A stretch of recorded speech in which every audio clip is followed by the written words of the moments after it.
Brendan. Hi, I'm Peter. Hi, I'm Tristan.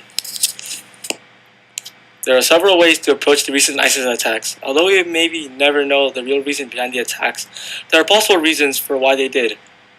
The different approaches that our group has taken, feminism, Marxist, and historical, may explain some of their reasons. Feminism was a small but existing detail on ISIS and ISIS attacks in general. In Syria and other Muslim countries, women of the Muslim religion must cover their bodies in shawls. But ISIS are extremists as well, and force women in general to cover themselves. Those who defy them are raped, tortured, and beheaded. Imagine being a woman in a Muslim country and being taken and raped 9 to 50 times a day, every day, by ISIS. This shows one of the ways how ISIS is trying to gain power. This will relate to the next discussed approach, Marxism. Marxism is one of the best ways to describe Paris attacks. ISIS, as the powerless, wants to gain power and is attacking Europe. They think that causing fear will make them stronger. On the other hand, Europe is only protecting themselves, but also making sure they keep their power they have by attacking Syria. Even though Europe has bigger army and better technology, it follows some ethical rules, such as not killing innocent people. ISIS is mostly attacking civilians, which is considered as international crime. From the other point of view, Europe is trying to help by letting some civilians into Europe, but they are nothing compared to the amount of people that is still waiting. In Paris, most of the victims are civilians, and this was one of the biggest terrorist attacks in Europe. The reasons are not given from the first hand, and most of the people cannot imagine how evil they have to be to kill so many people. On the other hand, we are not supposed to judge an entire country based on some people. One 22-year-old woman, Isabel Bowdery, who was on the concert of Bataclan where 82 people lost their lives, said it was so unexpected that she thought it was the part of the concert.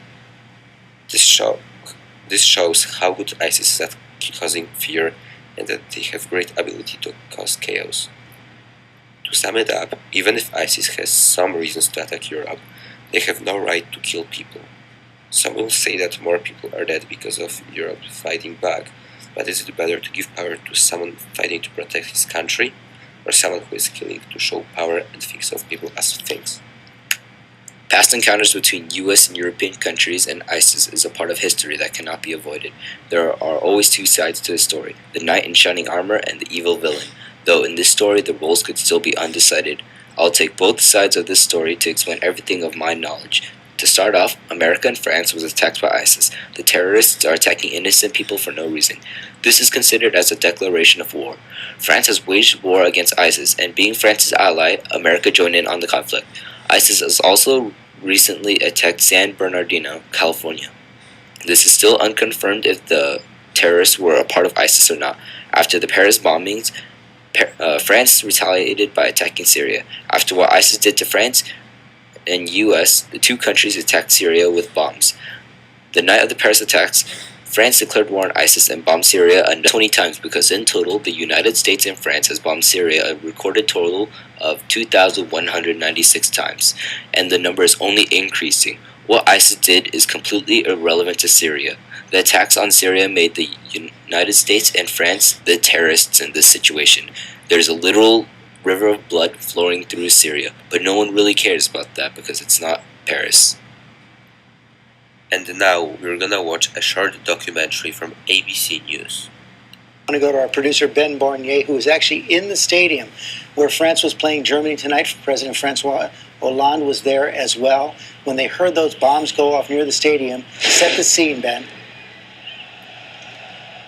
George, yes, I am still outside the stadium, and I saw forensic investigators combing the floors for clues, for evidence, right next to the Quick restaurant, which is some kind of a fast food. We could compare it to KFC or McDonald's in the U.S. And there was the area was completely cordoned off. We could not get near the restaurant itself, but I could see police officers taking pictures, trying to find out exactly what happened. Now there is still a heavy police presence several hours after the end of the game. The game I was attending, which was supposed to be a very happy night for the French.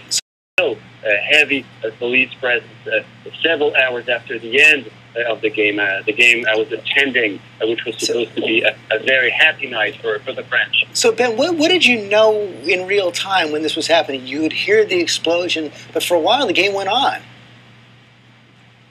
Well, George, it was a very bizarre situation, and we were told after the game by the head of the French Soccer Federation that on purpose they didn't inform the players, didn't tell people, didn't confirm that there had been explosions outside the stadium in order to avoid any panic inside or outside the stadium. So it was, you could say, business as usual inside the stadium itself, but outside the stadium, clearly police were already there, were already protecting the area. We heard sirens, police sirens, or maybe from some of the rescue operations. Since it is not unusual to hear fireworks during an exciting soccer game, but this was completely different.